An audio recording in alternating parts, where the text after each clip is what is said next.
Hello.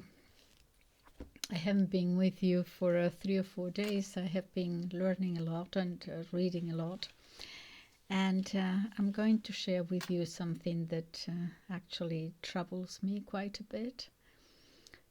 And it's about Argentina and Latin America. Now, before you go away, you say, I'm not interested in Argentina. Well, you might be, because there could be another, all these conflicts that we are having. We have wars in Europe, what's happening in Palestine, what might be happening in China. But there might be another area where trouble could start very quickly, and that is in Latin America and what is happening in Argentina, and that is also going to affect us all. I'm going to take this in parts, okay? But you remember the president of Argentina, his name is Javier Milei, and I don't know that you remember, he got elected as president in November. Before that, we saw him as certainly a strange character, a little bit sort of eccentric, and some people thought he was amusing and funny. Other people thought that he was a little bit of a clown. But anyway, he was going around with the chain. He actually was running on the on the manifesto, on the platform of being a libertarian, and he was going around with a chainsaw, sort of saying that he was going to cut government in half and so on. So anyway, he got even interviewed by Tucker Carlson at some stage, and anyway, so there he was. He won the election, and one thing that he did say during the election, so he did not lie, was that the main allies of Argentina for him were the United States and Israel. He said very clearly that he didn't want to have anything to do with China or Brazil or any of these places because they're all communist, and he doesn't want to have to deal with any. Was not interested. He was a rather sort of you cannot just deal. No, I'm not interested. Therefore, the government will have nothing to do with China. The main two countries that Argentina deals with are actually China and Brazil. But he said, no, they're communist and I don't want to have anything to do with communism. No, it's the United States and Israel. And so what we all thought was, he was saying it straightforwardly, so we thought, okay, so Argentina is not going to join the BRICS, obviously. It had already been accepted, but obviously that wasn't going to take place now, so things were going to change for Argentina. Now, people elected him 56%, which is quite good, and the reason people elected him, most historians, I have been following two historians, I'll give you the names in a second, but commentators say that it was because people did not really have any other choice. The previous governments had so mismanaged the country economically and in all sorts of ways that people just really, they couldn't vote for the previous government who had given them inflation, 100% every day kind of thing. And they just thought, well, we just need someone new, a fresh face with new ideas. And he was talking about economics. He was expounding the monetarist theory of Milton Friedman and so on, and everyone thought that he knew what he was talking about. Not everyone, but a lot of people. And so anyway, he got elected. Fine. He converts to Judaism practically straight away. I'm not quite sure whether he did it before the election. I think he did it afterwards, immediately. And that's fine. That's a personal decision. The problem is, was it a personal decision? What is going on here? And I will lead you little by little to the history of it all, what is happening. He converted to Judaism, but to a special, I don't want to say sect, because sect has a sort of a negative or something cultish association. But let me say, even though perhaps this is not the word used in the Jewish religion, a different denomination or a special side of Orthodox, very Orthodox Judaism. Okay, and it is called the Chabad Lubavitch organization. Okay, it's it's a side of Orthodox Judaism, but it's not, that follows the Talmud very strictly, but you will find other Orthodox Jews who do not agree with that at all. Okay, so it's one particular denomination. Okay, now you may recall that, as I said, the name is Chabad Lubavitch. I hope I'm pronouncing it correctly. Now, you probably heard of this because you remember not long ago it was in the news suddenly, because the New York police entered that main synagogue, which is actually the headquarters worldwide for this particular sect of Orthodox Judaism. And it is located in the neighborhood of Crown Heights in Brooklyn, New York. It's an organization that has existed for about 200 years. And the main headquarters, it's the main headquarters for the whole world. Okay.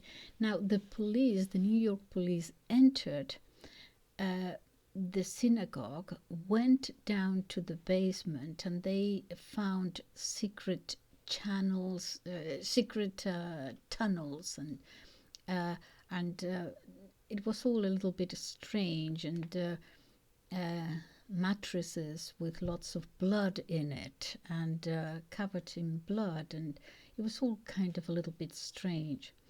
Now, the New York police probably didn't realize at first how important this synagogue was. I mean, in New York, the police were traditionally Irish, and then they were Italian, and then they were Black and Hispanic. So they might not have been aware of how important this building was. But they went in because apparently there were complaints about the tunnels that were being constructed there actually affecting the structural foundation of houses around it, especially the houses behind. So they just went in to find out what was going on, because they thought someone was building something without a New York permit. Okay, so they went there. These secret tunnels were discovered, but and you could see it on the videos that people are coming out of all kinds of strange things. But the thing is that the explanation that was given was that, yes, okay, they were building these secret tunnels because of the COVID restrictions. Some people could not go to the synagogue, and so something, I didn't follow it very well, but I remember that. So it was because of COVID, really, that they were building these tunnels. But the news came sort of suddenly, and then with the same suddenness, it disappeared completely, okay, from the news. So this is the organization, the sect, to which Javier Milei, the president of Argentina, converted to this particular side of Judaism. Now, the first trip he made, it was as president, it was a private trip, and it was to New York, to this place. The second trip that he made was to Israel, where he promised, and although this was also supposed to be private in the sense that the press was not allowed and nothing was ever discussed about the conversations there, he promised that help from Argentina in whatever way Israel needed it. The third was to Washington, D.C., and the fourth was again to this organization, but not now to New York City, but to Miami, where these Orthodox Jews gave him. He went there to receive a prize, the Prize of Light, it is called. Okay, now at the same time, as I said, not at the same time, before, during the election, he had made it very clear that the two main allies of Argentina, as I said, were Israel and the United States. And so he said no relations at all with China and Brazil. And he is now, after those 4 meetings, he has now signed a military, the acceptance of a U.S. military base to be built in Chile, in Argentina. He has also granted the U.S. to have the supervision of a basic commerce corridor right in the center of Argentina. Is the basic corridor for the coming and going of goods, absolutely basic to the Argentinian economy. He has also allowed the United States now the whole Atlantic coast to be supervised by the U.S. engineers there, supervising. It's a supervisory role, they say, but there they are. Also in the Atlantic, the Falklands, but obviously Britain is there, but it's also allowed now the establishment of the U.S. Marines there, the 4th Fleet of the U.S. Marines. Okay, so all this is happening in the Patagonia region of Argentina, which is center-south part of Argentina.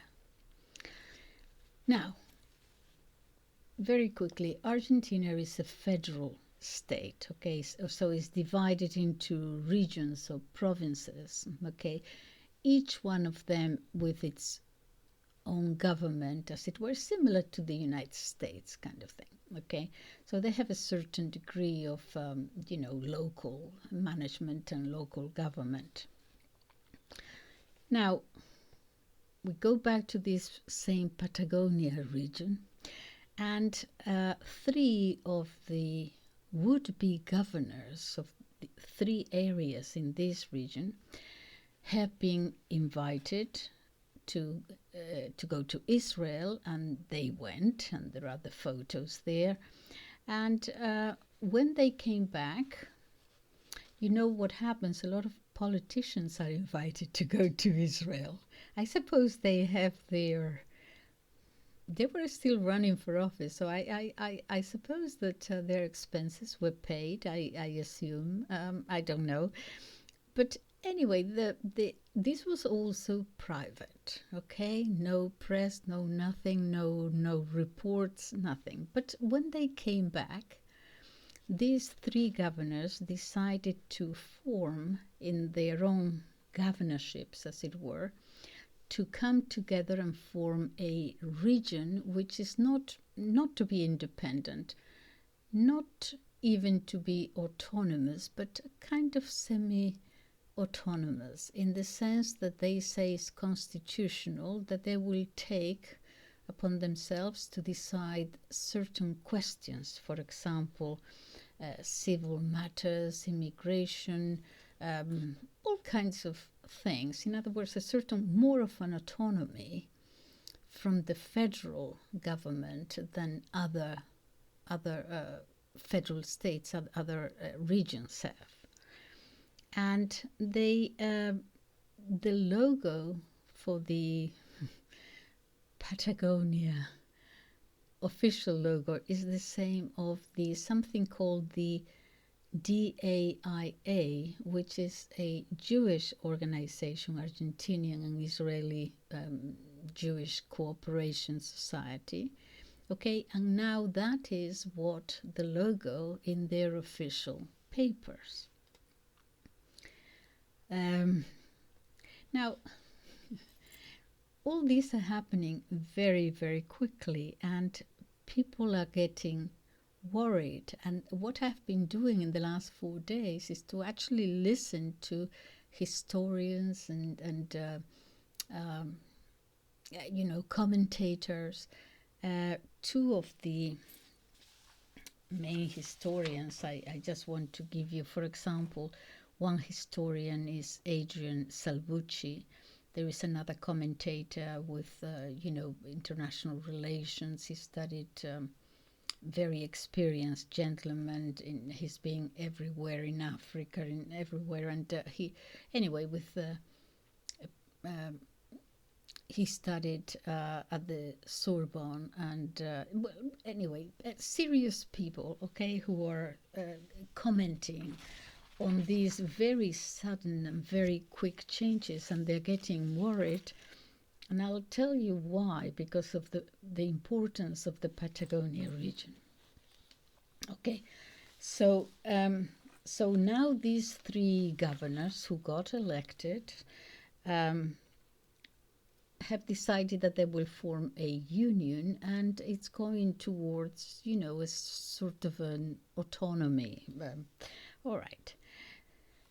So the question was, why did they go to Israel, these would-be governors of Patagonia? Why were their meetings private? There was no press. There was not. What did they agree to in these meetings? On top of that, and now rumors are running wild, people are also noticing that in that same region there is a lot of Jewish personnel visiting the region of Patagonia. But they notice that they're not kind of ordinary tourists. That is a very beautiful, it's a very harsh terrain, but it's a very, very beautiful part of the world.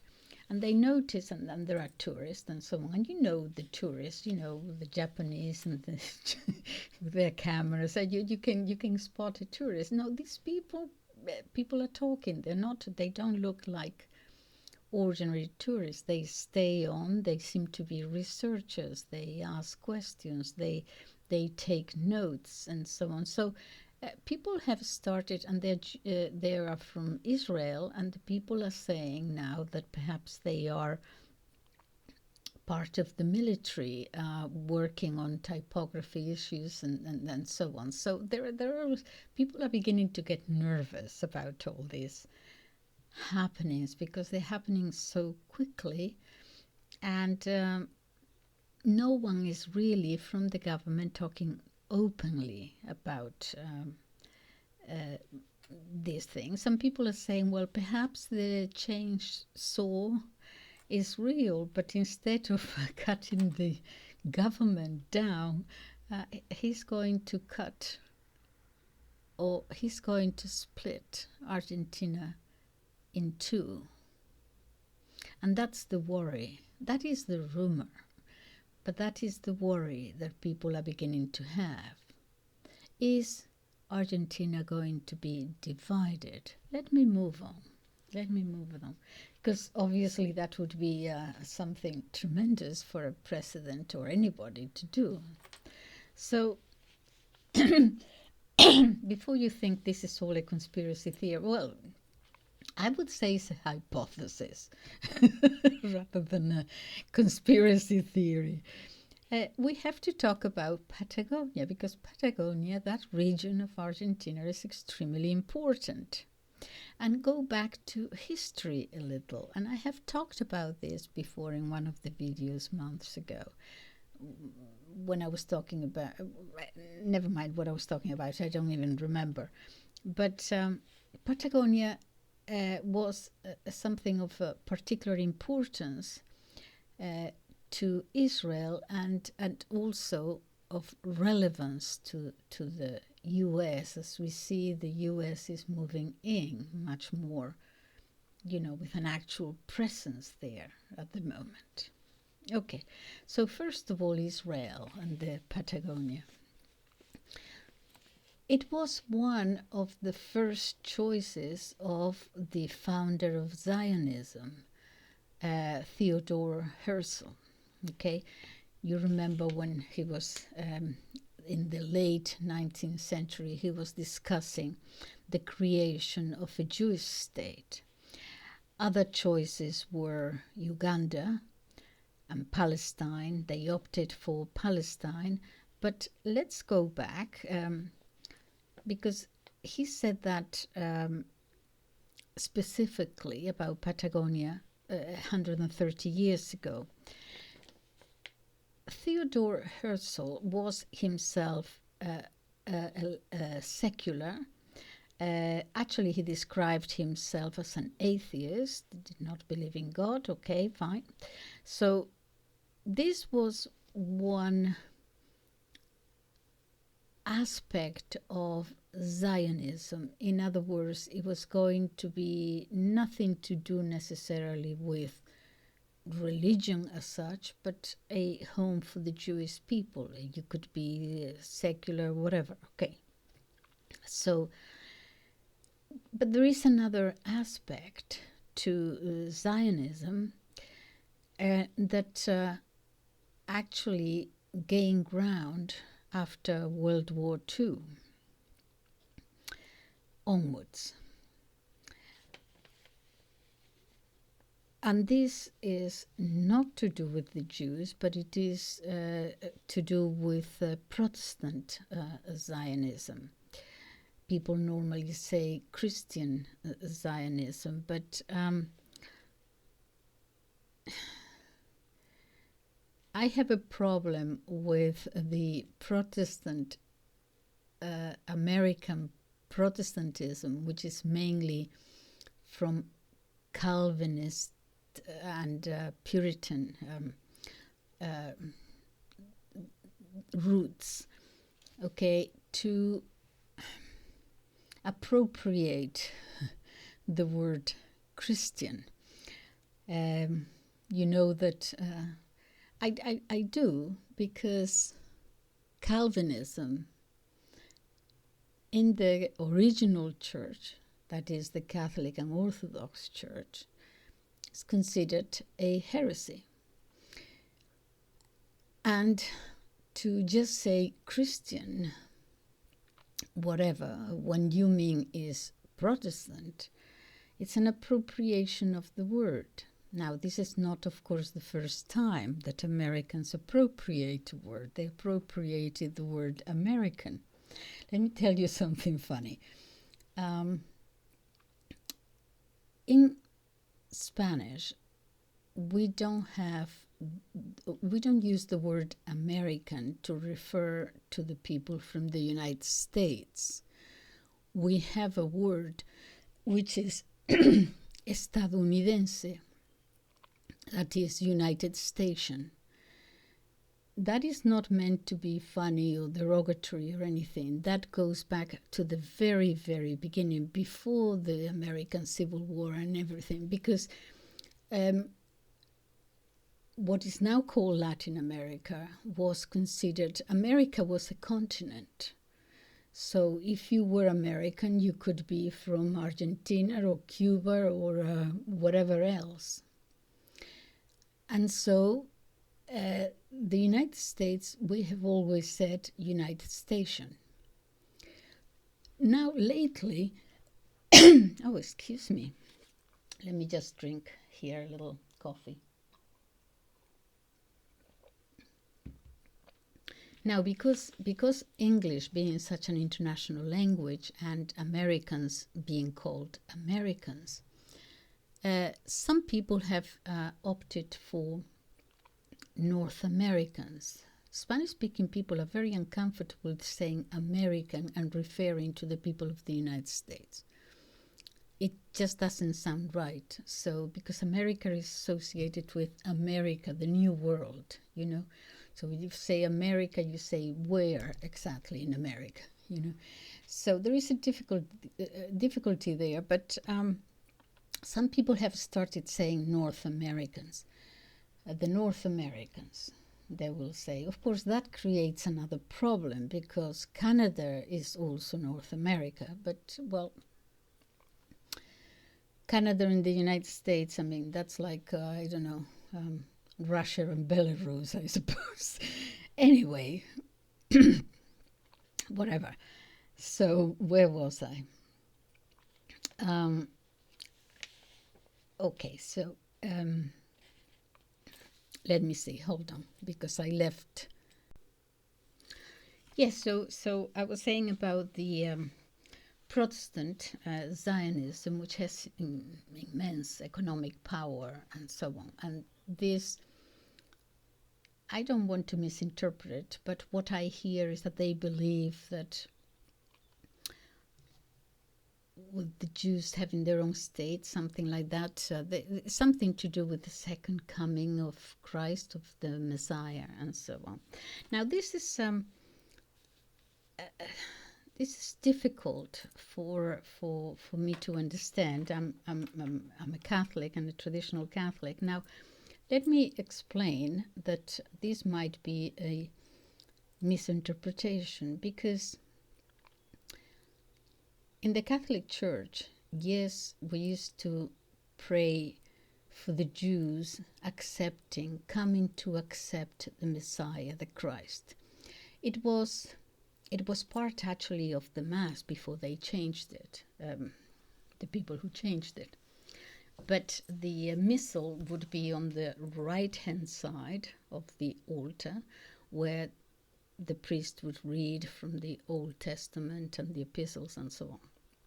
And then it would be changed with ritual and ceremony to the left side of the altar, where the Gospel, the New Testament, the teachings and the life of Christ would be read.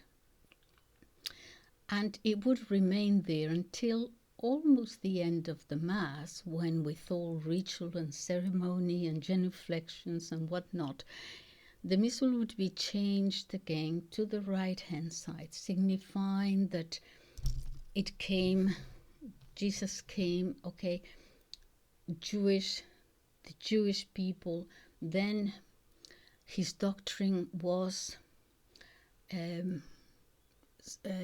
given to the Gentiles, and that eventually, hopefully, the Jewish people would come to accept him as the Messiah, and so on. Okay, so we pray for it, and I think the meaning was, although I'm not exactly 100% sure, but I think the meaning was that perhaps the Jewish people would be the last in the world to accept him as the Son of God and the Messiah. That Jesus came for all of humanity, but he came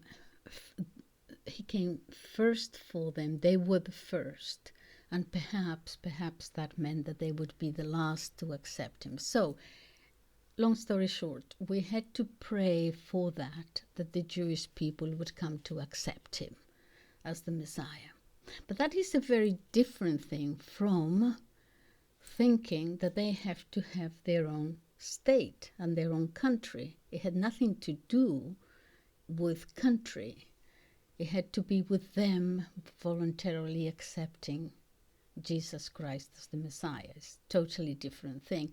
I don't know where the Protestant Calvinists got this idea that they have to have a country of their own until Jesus comes again. It's just, I don't understand it. I'm sure they have a reason for it. I don't know, but it doesn't make sense to me. And this is my channel. All right, so that is a second aspect of Zionism, which is not Jewish, is Protestant. Okay, another aspect of Zionism, and the one that actually we have to go back to the proposals of Herzl and the Ashkenazi Jews. And that is going to take us, believe it or not, to Eastern Europe, even to Ukraine. Let me give you a little bit of history here. Or Central Europe, okay?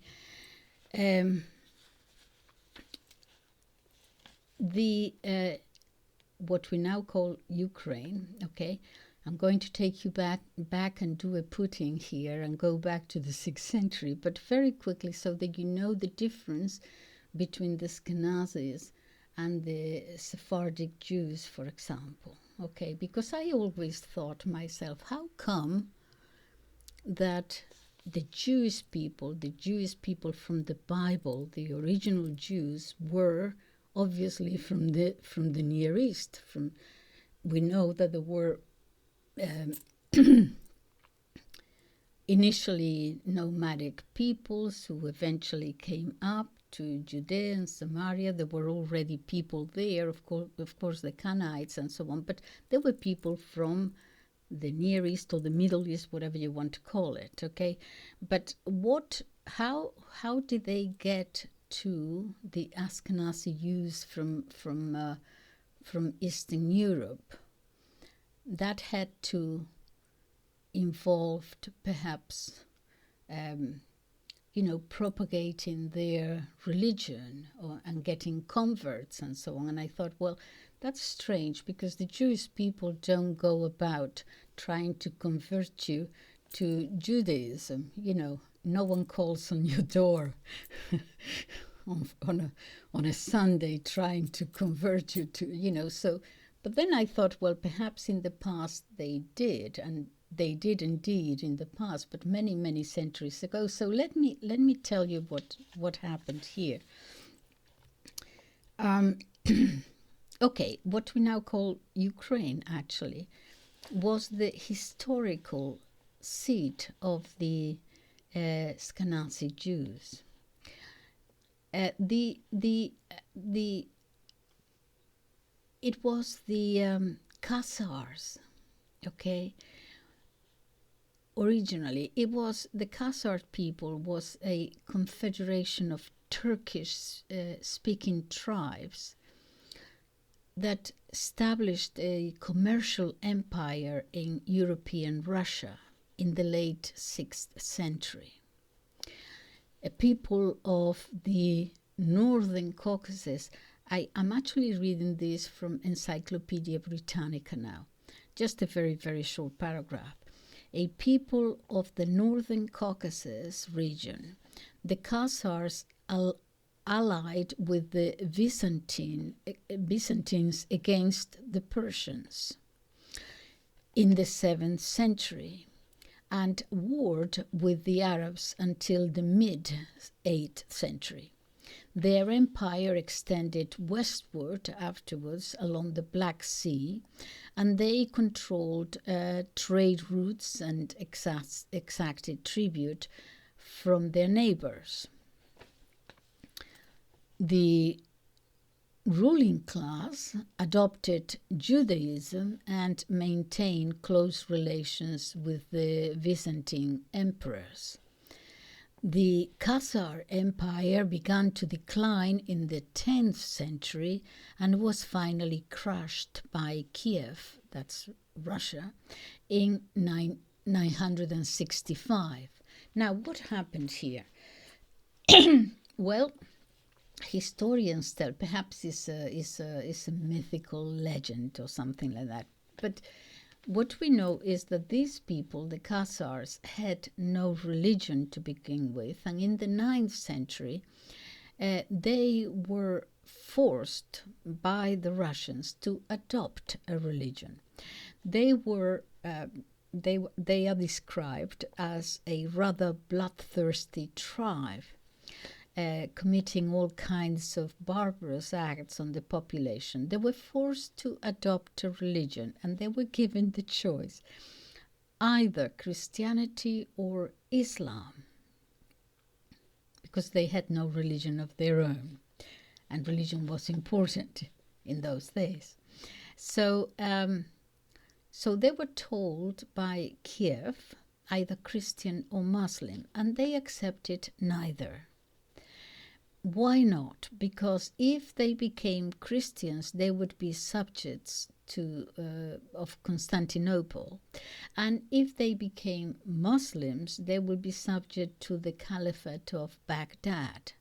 And so, mythical legend has it that a king called Bulan of Khazaria called a rabbi from Cordoba in Spain who told them simply, quote, "We are the elder brother of both." And so this tribe adopted Judaism, and they emigrated and expanded westward with time. This is the 9th century. That's 1200 years ago. They moved west. They went to Ukraine, parts of Ukraine proper, and then from there to Poland, and then eventually to Germany. And and the Jewish people themselves know them now as Ashkenazi Jews, which in Hebrew, perhaps Yiddish, rather means Germany, the land of, or the lands that we now identify as Germany.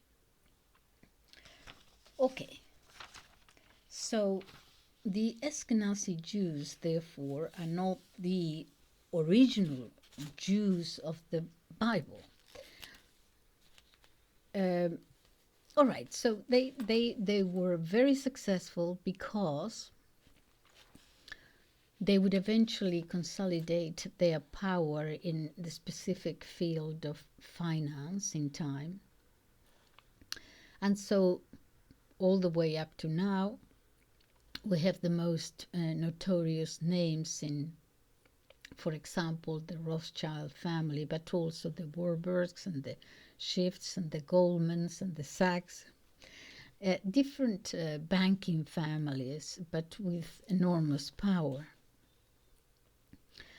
It is from the Ashkenazi Jews mainly that the present Israel is inhabited.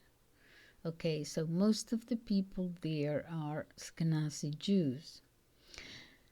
So the ruling class of Zionism and of the state of Israel itself has really a very little component with what we now call with what we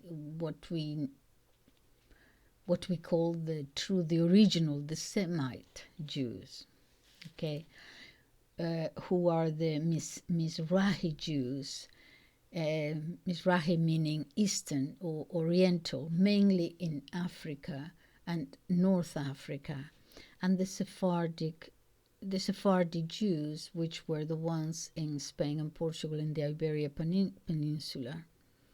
Okay, so the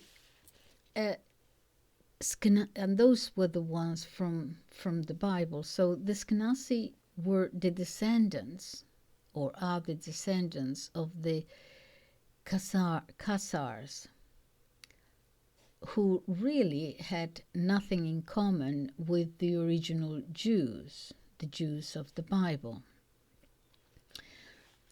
Is an author, you heard of him, Arthur Koestler. I'm having problems with my voice today. Arthur Koestler, who was a Jew, okay, and wrote a book more than 50 years ago, really, about, and the title is The 13th Tribe. And this is a little bit, the title is a little bit in jest. It's a little bit ironic. I think it exemplifies kind of Jewish humor, sort of self-deprecating humor, because it's trying to, what he says is that, okay, the lost 12 tribes of Israel that we haven't found yet, and he says, but don't panic, we actually have a 13th, which is the Ashkenazi Jews. Okay, so that was Koestler sort of making a Jewish joke about himself. But let me just the geopolitical implications of, look, Israeli scholars, like a lot of Jews and Israelis especially, I say, like the Professor Shlomo Sand, who is the emeritus professor of history at Tel Aviv University and also in Paris. And he wrote several books. One of them is The Invention of the Land of Israel, or there is another one, The Invention of the Jewish People. Okay. But anyway, so his okay, others have seen, look at the Jews from the genetic point of view, others from a historical or religious point of view. But really what is, I think, proved and shown is that the Ashkenazis, who are the ruling class and the majority within the small Jewish community, have nothing to do with the original Jews of the Bible, with the 12 original tribes of the Bible. When I say small number, it has been estimated, there are different figures about how many Jewish people are in the world. I have seen 15 million, and I have also seen 30 million, and obviously there is quite a lot of difference there. I don't think 15 million is enough. I don't know how to even start counting that. But anyway, let's say that it's about 30 million people in the world. So 30 million people in a world of 8 billion is, 0.4%. So 99.6% of the world is not Jewish. So we are going to see how, that is why I say, small community within the world's population. So if the main people in Israel are Ashkenazi Jews, there is a problem here because the demand, how shall I say, the taking over Palestine, I have to be careful, loses all basis for being, because there would be no legal basis, really, no international legal basis. Okay, so then what is left is, one of the things left is, well, okay, so England in the Balfour Declaration in 1917, but actually that was, it is called a declaration, but it was nothing really official. I mean, the king hadn't signed it as such. It was actually a typewritten letter given by Lord Balfour to Lionel Rothschild, but it doesn't have the approval of. Anyway, but it's called a declaration, as if it was an official document. I suppose it is official because everyone treated it as official, but it was a typewritten letter, as I said, and they said, well, England, actually gave us this land, but the land did not belong to England either, because England kind of took it, as it were, from the Turkish Ottoman Empire after this empire lost the First World War. And so they were talking about a mandate, okay, it's like an administrative responsibility, England and France. Okay, so it was not for England to give, as it were, okay? So, but that day, the Ottoman Empire was dismembered, and Palestine was left under this British mandate. So, so I don't know how far. Well, that goes as far as it goes. Okay, but so what happens is that after the Six-Day War of 1967, what we find more and more is that the official response is, this land was promised to us by God. Okay, it is our land. Here it is in the Bible. It was promised to us by God. But that was a change, because at the beginning it was supposed to be very much a secular state. You know, I remember seeing Golda Meir on television. It must have been 67, 68, 69, something like that. But she was always on television, and I remember her face. She had sort of wavy hair, didn't she? And did she have a braid at the back, or not hanging, but perhaps a bun, something like that? But I don't remember how she spoke. I don't remember whether she was American. I should have checked it, or from another part of. I think she probably was American, but it was the time I was still learning English at the time, so I wouldn't have been able to know the different accents to distinguish between the American and the British accent or anything. I wouldn't be able to have done it at that time. But I do remember her. I can see her face, and whether she was American or not, she certainly had a Slavic face. I mean, it was a round face. It was not at all a Semitic face, a Sephardic face at all. Anyway, so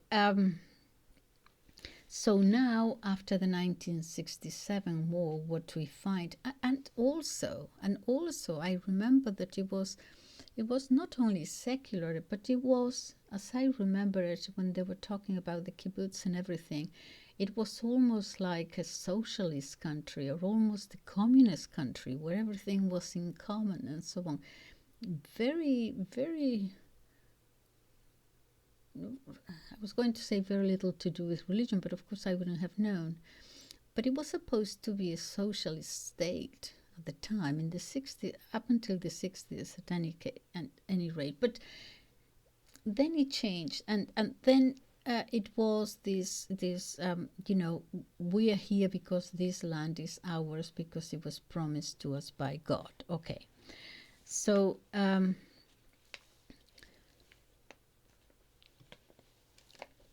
but maybe okay, let me just. Yes, well, from the 1960s, sorry, I had to take a break. 1967 onwards, therefore, what was a sort of a left wing, as I said, almost semi-communist, moved from the left to the right and took a strong religious chalice, as it were, helped by the American Calvinist Protestants, and therefore took a sort of a religious character now. And I'm telling you all this because the religious organization that actually provided these new religious undertones, its religious character, with very influential, gigantic financial resources and so on, is precisely this organization, the Chabad Lubavitch, which, as I said, is the one that Milei converted to, is the one in the video about the tunnels and so on. It's over 200 years old. And it has a rabbi, a rabbinic leader. They don't call him rabbi, but they call him Rebbe, okay? And because he is not only a rabbi, that is an instructor, a mentor and director, but something more. And the main one that is buried there, to whose grave Milei went, was he died in 1994. Skierson, is it? Who Menahem Mendel Skierson. I hope I'm pronouncing it correctly. 1902 to 1994. And there is a sort of a mythical something about him. It is said that he had almost magical powers, that he had the virtue of prophecy, that he could see well beyond human affairs and almost superhuman powers. And these are the ones inspiring this sect. And today, the Argentinian president, who may or may not know all this history, I don't know whether he does or he doesn't, but anyway,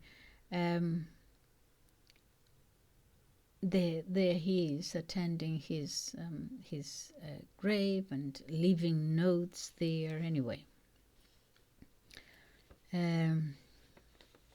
but this sect is the one that is providing the religious context of saying, God promised us this land of Palestine, and therefore it is ours.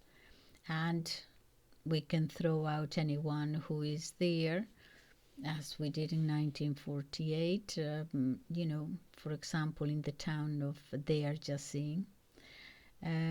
Anyway, so this is the organization providing the religious context.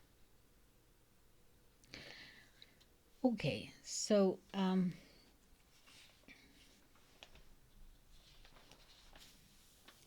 let me see. Now, some say that Milei, the president, is showing some kind of, rather imbalanced behavior because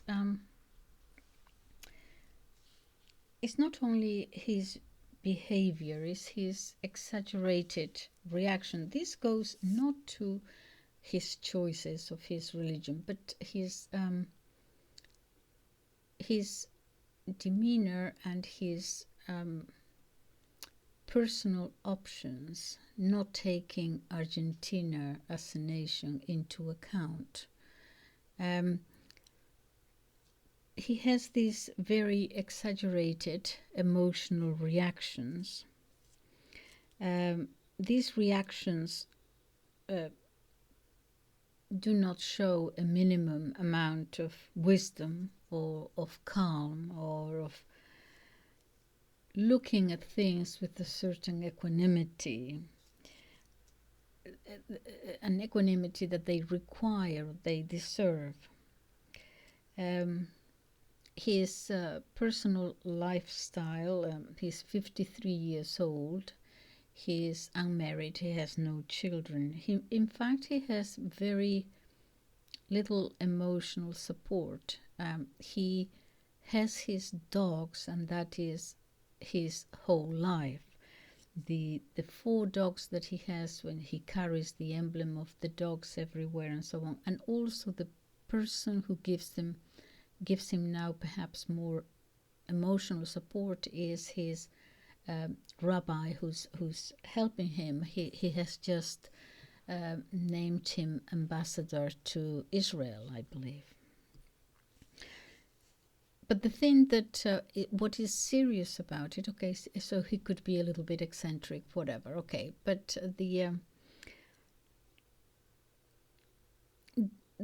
what Argentinians are talking about is that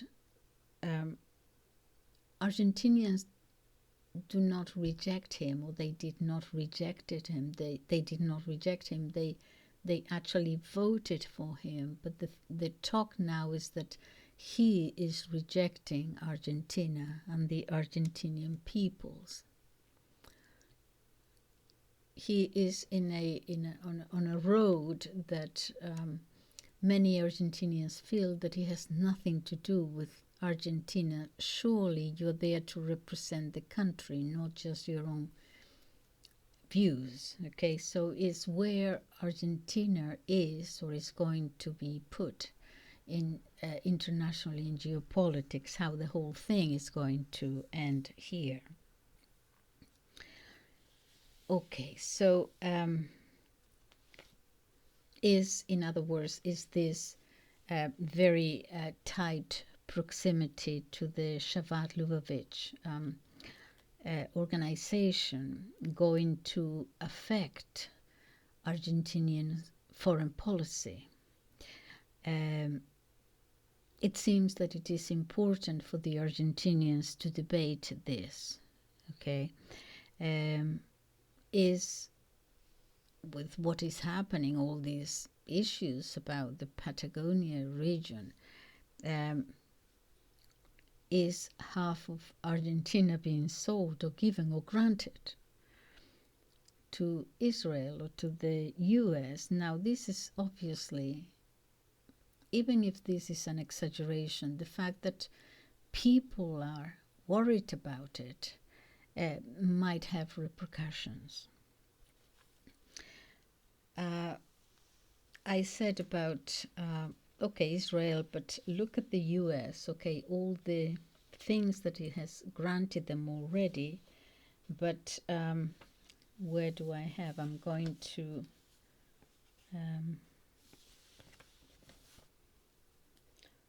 Listen to what Laura Richardson, who is a United States general, I believe he's 4 stars, okay, talking to, you can see this on YouTube. He said, talking to the I think it's a Congress committee, I'm not exactly sure when.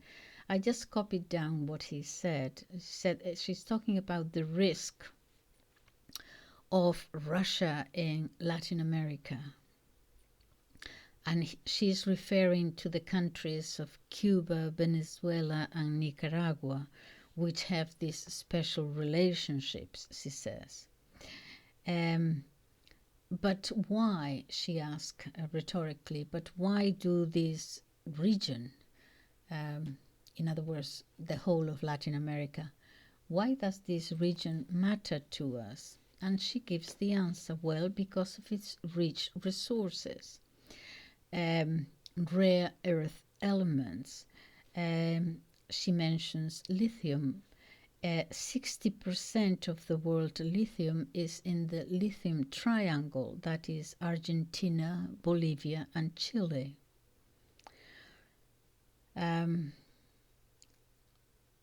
They have also a discovery in Guyana a little more than a year ago of great oil reserves.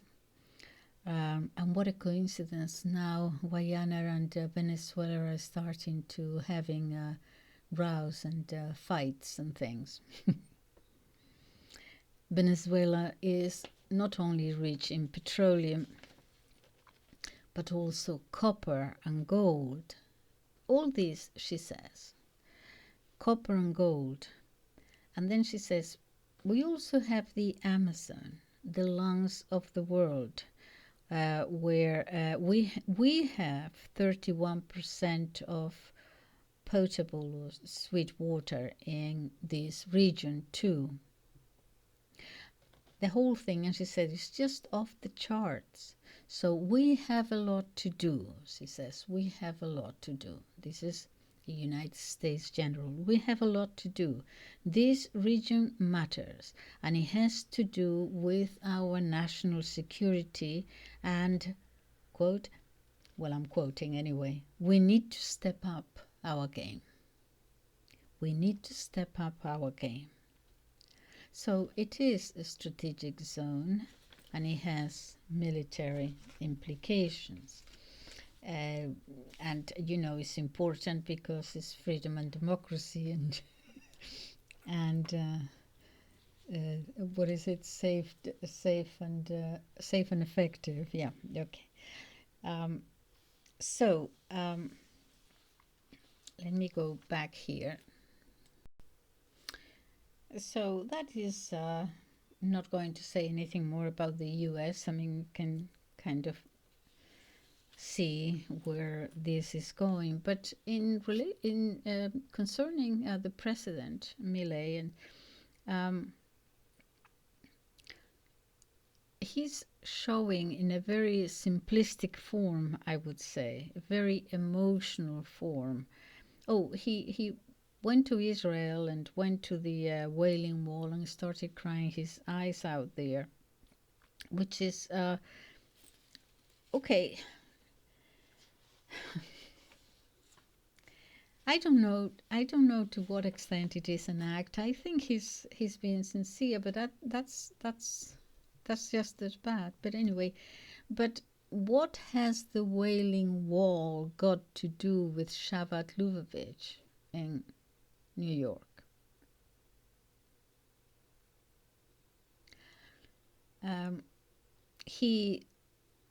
If we want to go into it a little bit more in depth, okay, he started crying. The emotional part compels him totally, okay, but intellectually, some of these historians wonder whether he has the slightest idea of what he is doing or what he's talking about or the implications of that. and the implications of the geopolitical situation. Because if you are the president of the country, as I said, you have to take more into account than your own personal faith, which I'm sure is true and sincere. So we have here, a geopolitical situation.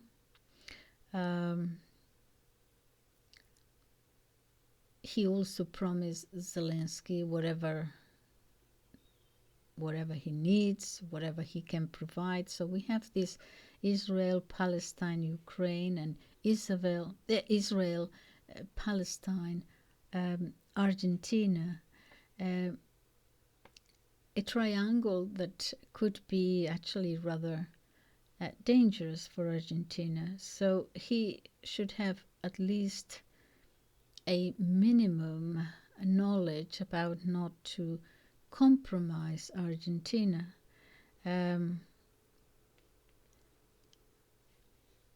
Because if something goes wrong there, the whole of Latin America is going to be affected.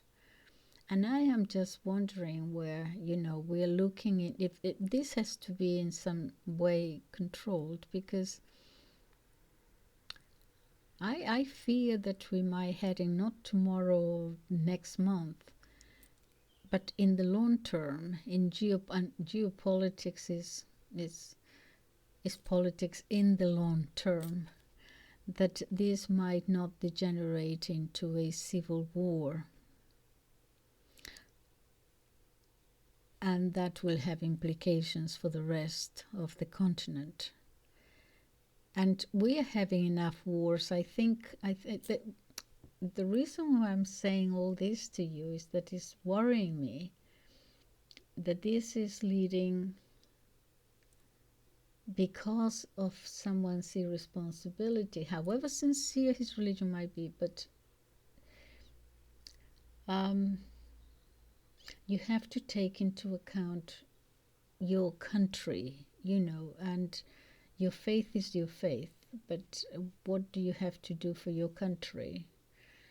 And I think it's leading it to a very dangerous position. And the Patagonia issue, they're beginning to say, as I said, well, he's going to use the chainsaw after all, but he's going to cut Argentina in two. Well, that's not a joke. That is not a joke at all. That is a civil war. So on this note, it's serious what is happening. Keep an eye on it, because it might affect us all. In the meantime, the United States is very happy with him. All these things that he's giving them. Okay, so hey, why not? I'll see you again soon. Bye-bye.